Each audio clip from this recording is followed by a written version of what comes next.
Okay, everyone, I want to give an update on the current meta in online politics because a lot has happened in the past few weeks and we need to go over it. So let's just jump right in. Obviously, the biggest update is the new Adventures in Zion expansion pack. This has been probably one of the most controversial expansion packs in the past couple years. And it's really shaken up the meta because a lot of champions that used to have synergy together just don't. So good luck trying to run a Candace Owens and a Ben Shapiro on the same right wing comp anymore. It's just not going to happen. So we'll obviously get into how this new expansion affects the other team comps, but the other big news is new champion spotlight. Javier Milei for the Libertarians got released. A lot of hype around him. As usual with new champions, that's how it works, but his ult is actually pretty sick. Every time he levels up, he eliminates an entire government agency, which if you're running Libertarian comp, that's obviously, going to be very OP, but that's going to have a hard time scaling towards the late game, but, we'll see. And for those who don't know the lingo, comp is short for team composition, and in online politics and other MOBAs, it refers to the play style of your team. So aggressive, defensive, so on and so forth.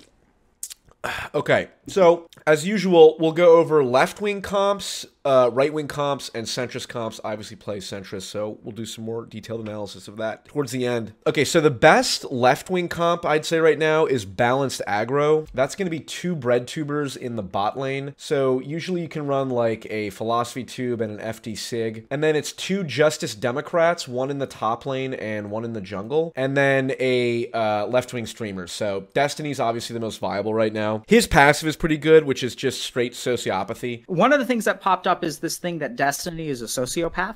Yeah. Ignores all emotions and feelings, which is very powerful, specifically in the online meta. But if you want, you can switch him out for, you can do a Vosh. It's okay. It's got some kind of classic legacy type abilities. In fact, and this is going to be a real hot take, but as long as you've got the balance of the, sort of active political operatives in the top lane and jungle, and then you have more of the academia type bullshit in the bot lane, that's going to be a pretty well-rounded comp for the left wingers. Another pretty popular comp right now is the tanky comp. So that's going to be Hassan in the mid lane, Philosophy Tube in the top lane, and then just straight up 2 Antifa members in the bot lane and then 1 in the jungle. And this is kind of it's kind of unusual because it's pretty rare to have your same champion essentially load out for both the bot lane and the jungle. But in this case, it works pretty well. It's pretty aggressive. IDF didn't bomb the hospital? Yes, it did. Yes, it fucking did. You fucking piece of shit. Yes, it absolutely did. Fuck you. Fuck you.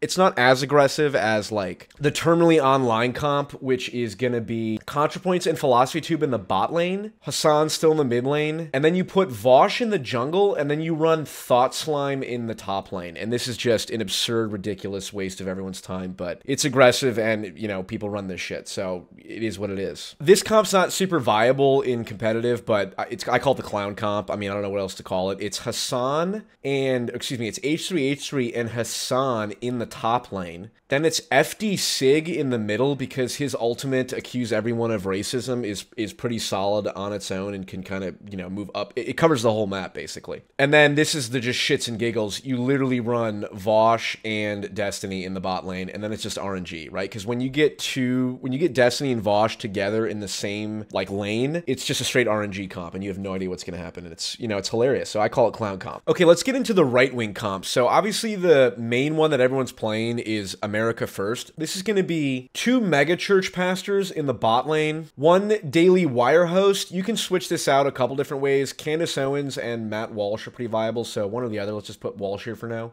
And then Tucker Carlson in the jungle, and then obviously Trump in the mid lane. As far as I'm concerned, there is no viable right-wing comp that is not running Trump in the mid lane. There are so many people online just trying to make DeSantis work running into things, but you're just not gonna ever have it work. And oh well, they buffed him with the high heels. It's that's not gonna make a difference. If anything, that's gonna just create anti-synergy with him in the right. So I get it. DeSantis's passive Florida man is very strong. Ignore all negative side effects of drugs. That's gonna take you pretty far. And yeah, people are well, what about Vivek? It's dude, I like Vivek. It's funny. It's all over the place. But but there's just no consistency here, and look, if you're gonna run the America First comp, run Trump. There's no argument against it. That's the current meta. Argue with the meta all you want. I hate it, but that's just what it is. Okay, so the Libertarian comp is sort of a mirror match of the tanky comp. So this is Javier Milei in the mid lane. That's what everyone's running now. Thomas Massey in the top lane, and then again, just 3 ANCAPs, 2 in the bot lane and 1 in the jungle. And if you run this into the tanky comp, which is again 3 Antifa members and then Hassan and Philosophy Tube, this is just an absolute shit show, and it's hilarious to watch and competitive. So let's talk about how the Adventures of Zion expansion pack have affected things. So obviously the Daily Wire comp was one of the more ascendant team compositions in the past few years. Very solid, where you had like a pretty broad spectrum of capability across the map. You had Candace Owens, Ben Shapiro, Matt Walsh, Michael Clavin, whatever. Obviously Jordan Peterson got added, but then they nerfed the shit out of him. They literally put him in a coma and had him like get benzo addicted. And honestly, since he's come back, he's kind of, they've buffed him a little bit. He's gotten back to his main psychology stuff, which is his primary set of abilities, a lot of like maps and meaning, psychology, philosophy stuff. But like as soon as it gets like into fucking culture war politics, that's just not where he's effective on the map. But anyway, with Adventures in Zion, Candace Owens and Ben Shapiro, they actually have, it's basically anti-synergy now. And same with Tucker Carlson. A lot of people would run like a Tucker Carlson in the same comp. And Tucker and Candace will do well together because they're both pretty, anti-neocon shit. But then Ben Shapiro, who's got the Zionist trait, is obviously going to be not vibing well with the anti-interventionist crowd.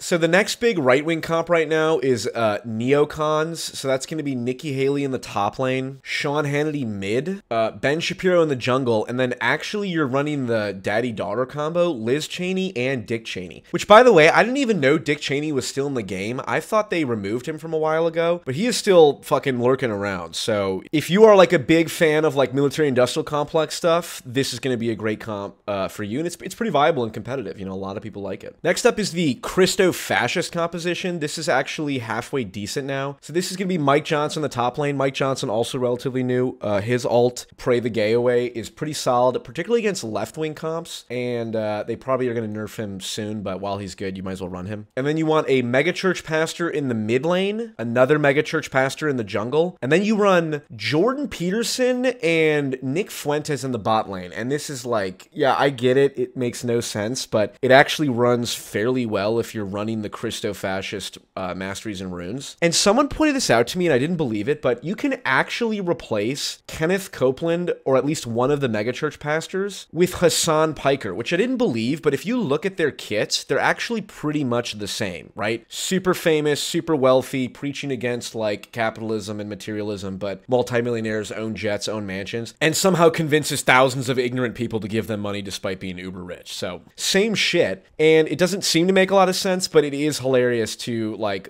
you lock in a Hassan Piker on your Christo-fascist comp, people are like, what the fuck? And they're like, oh my god, he basically is just a, mega church cult leader. So if it works, it works. Just run it, right? So let's get into the centrist team compositions. This is obviously my domain, and I want to break down a little bit more clearly what the essentials of a good centrist composition are, because it's very hard to do. So let's start in the bot lane. The two positions in the bot lane that you have to run properly are left and right Vanguard. So what that means is you need someone on the left and someone on the right to establish sort of the parameters of where your party begins and where the left and right kind of ends, right? So I like to run, personally, Destiny or CJ the X as my left Vanguard, and then Tucker Carlson on the right Vanguard. This is like, yeah, this is pretty wide, so you can do that. Another popular one is Sitch and Adam as your left and right Vanguard. Problem is they tend to be too aligned, so you get a pretty narrow range of acceptable Overton opinions, so you kind of want to have it pretty expansive. Another just left-right Vanguard that's very popular right now is Crystal and Sagar. They obviously got good synergy together, and they do kind of have a pretty wide parameter in terms of, Overton window, so you can run them in the bot lane. But if we're just running my ideal, like, theory-crafted centrist team, it'll be CJ the X on the left Vanguard and Tucker Carlson on the right. And then in the jungle, you need a nerd robot. This is someone who has no charisma and doesn't know how to talk to people or have much of a personality, which is basically like, if someone can't last hit, you put them in the jungle, right? So this is where you want to run like a Ryan Chapman or a Coleman Hughes. Either of them very solid. Don't have much, like, you know, speaking charisma in my opinion, but like straight facts, straight Socratic dialogue, very useful. You can run in like a Eric Weinstein as well. Excuse me, a Brett Weinstein. But the point is, you get someone who's very just like idea focused and, you know, hides in the jungle away from like a lot of the action. So let's say Coleman Hughes in the current comp. You can run either Coleman Hughes or Ryan Chapman, really. And then in the tank, you need basically a built body lifter whose name begins with J. So you can do Joe Rogan, Joey Swoll, or Jocko Willink. Any one of these three are going to fulfill your tank role, and, you know, they all start with J for some reason, but this is a very strong, like, top lane buttress of, like, they're just going to sit up there, and they are going to just hold the line, because no one is convincing Joe Rogan, Joey Swoll, or Jocko Willink to go far left or far right. It's just not happening. So we'll run Joe Rogan in the top lane for this comp. And then in the mid lane, this is where you have your old man mage. So obviously I ran a lot of Jordan Peterson back in the day. He got nerfed. I kind of switched him out for actually Gabber Mate, who in the Adventures of Zion expansion pack is actually pretty good in my opinion. Kind of one of the leading voices on the whole issue. So Gabber Mate is pretty well. I've seen people try to run Camille Paglia in the center for your old mage comp. And obviously she's not a man, but like pretty decent, pretty niche. You have to know what you're doing, and like you have to understand the whole decadence kind of bullshit, but like that's low-key pretty good into a Centrist comp. And then I have tried so many times to run an FD Sig in the center with the Centrist comp, but just he does not want to fit in. It just I like him, I really do, but it just he doesn't want to be in the Centrist comp. So, you know, that's just how it works. Another decent Centrist comp is Attack of the North. So this is going to be CJ the X in the top, JJ McCullough mid, Jordan Peterson and Gabber Mate bot lane. And then you can really throw anyone in the jungle, because really, to make it a Northern comp, you just need 4 Canadians. It doesn't matter what the 5th is. If they're American, it's still like a, you know, Canadian comp. So that's pretty viable too. So thanks for tuning in, everyone. This has been the recent patch update, politics update. Maybe I'll do some more of these, but right now, time for humor. We're going into 2024. Things are going to change. Let's just fucking roll. All right? Godspeed.